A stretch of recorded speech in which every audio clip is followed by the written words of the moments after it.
Welcome back. It is still Afrosport now in focus. Napoli and Galatasaray have finally reached a full agreement in place for the sale of Nigerian international Victor OSIMHEN after his overwhelming successful loan spell with the club last season. Galatasaray have been pushing to sign OSIMHEN on a permanent basis after a successful loan spell. They saw him score 37 goals in 41 appearances last season.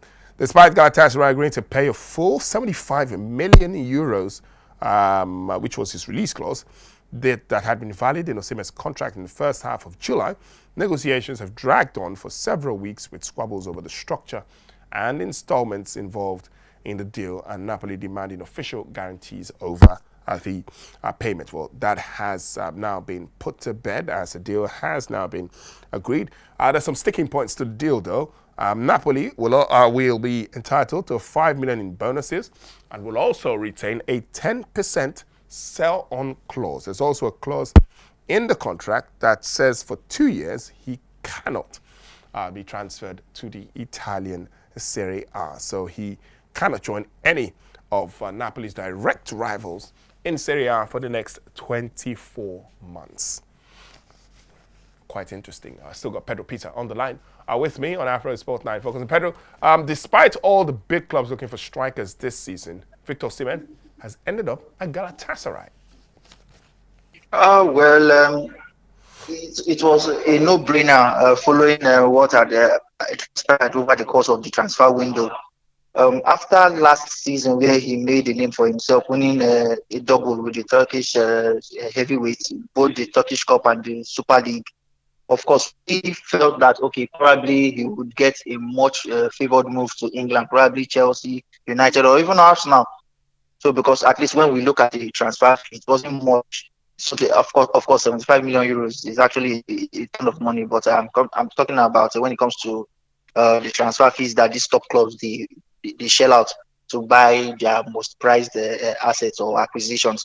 We felt probably OSIMHEN would be able to ink a move away from Naples. But as it turned out, doing business with Aurelio De Laurentiis is actually, I don't know, crazy. He's actually the Daniel Levy of Italian football, so to say. Probably there were rumors or words about, okay, his salary and all that, but I don't think he's going to end that so much that there weren't any top clubs in England or in Europe that couldn't have afforded to pay him what he wanted. But by and large, I would like to commend Galatasaray for having the patience to come back for OSIMHEN despite the shenanigans and everything Napoli did to make the deal untenable or favorable. Because to me, when you look at the contents of the deal, I feel Galatasaray are the ones now losing out. The only way they get to probably gain what they've invested is if OSIMHEN continues to bang in the goals. Definitely, they didn't get OSIMHEN to come and dominate Turkey. They were doing that without him anyway. So probably OSIMHEN comes and they make a deep run in Europe. They're in the Champions League. So hopefully they get to as far as the quarterfinals. If they can do 2 quarterfinals in 4 seasons, that would be good for their books. To be able to bring in more money, because the farther you go, the more money you get. Not just that, if they can sneak in a semi-final appearance in, say, 2-3 seasons, that would be huge for them. Probably put OSIMHEN on the shop window. That way the club gets to make back the money. Apart from the 75 million euros they'll be paying in transfer fees, 40 million this year, 35 next year, of course, with bank guarantees. OSIMHEN will be earning 80 million euros a season, which is a whole lot. Probably it was the reason why most of the European heavyweights they balked at going for him. Do not forget that Liverpool just paid, about to pay 95 million euros. That is 79 million pounds for Hugo Ekitike. But definitely, there is no way Hugo will be on a salary of, say, 100 or more than 100 or 120,000. Before he gets to 150 or 200, he must have stayed about 4 or 5 seasons and must have worked his way and delivered the goods for Liverpool. So that is one of the things. For the fact that Liverpool are spending a ton of money doesn't mean that they'll give him that ton of cash when it comes to salaries. So is either they're paying you that big. So that's where I was going next. Liverpool have been able to shell almost 90 million euros for Hugo Ekitike. There's talk about the fact that they also could be willing to break the club. They could be breaking the transfer record to sign in England to sign Alexander Isak if he is available. we've seen that the amounts that Arsenal paid, seemingly agreed to pay for Victor Gyökeres. Manchester United was still in the market for a striker. They've opted to pay around 70 million for Brandon Mbeumo from Brentford. How are all these deals happening? And Victor OSIMHEN's name never really came up as a real concrete target. No, at the point we felt that he would have made the move to Liverpool, especially when their need for a striker came up.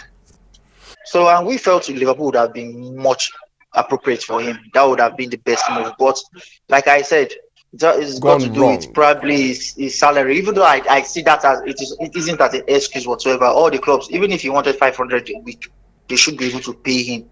But now look at the case of Gyökeres. Gyökeres had to shell out 2 million of his own money. Of course, not that he paid 2 million. Whatever Arsenal will be paying, they will just take off 2 million just to readjust his wages, what he will get while at North London. So definitely, OSIMHEN didn't even want to go for any wage cuts whatsoever. He wanted to earn exactly what he was earning while at Napoli. So that was the issue. Gyökeres had to. So this is my question. If he, and this is not casting any aspersions at Victor OSIMHEN.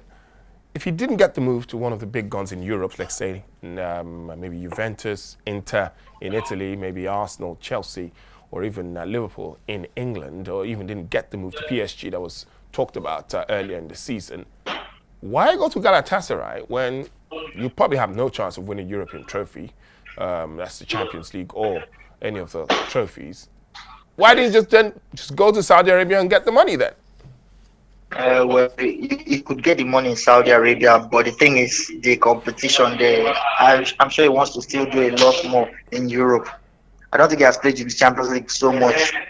I don't think he has 2-3 seasons of Champions League football under his belt, and he wants to probably grace that competition for as long as possible.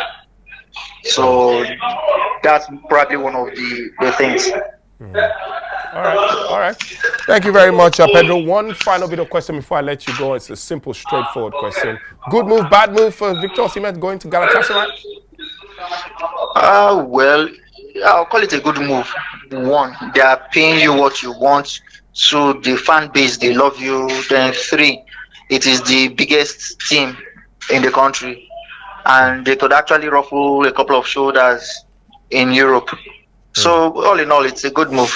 All right. That's good. Thank you very, very much for talking to us, Pedro Peter, as always. You're welcome. Thank you. All right, on that note, we have come to the end of Afrosport and now in focus. We'll keep an eye on those two transfers. Marcus Rashford hopefully completing the deal to Barcelona, and Victor OSIMHEN's impending unveiling as a Galatasaray player on a permanent deal. My name is Tolu Shodari. Thank you very much for watching. It's been Afrosport Now in Focus. We'll see you next time.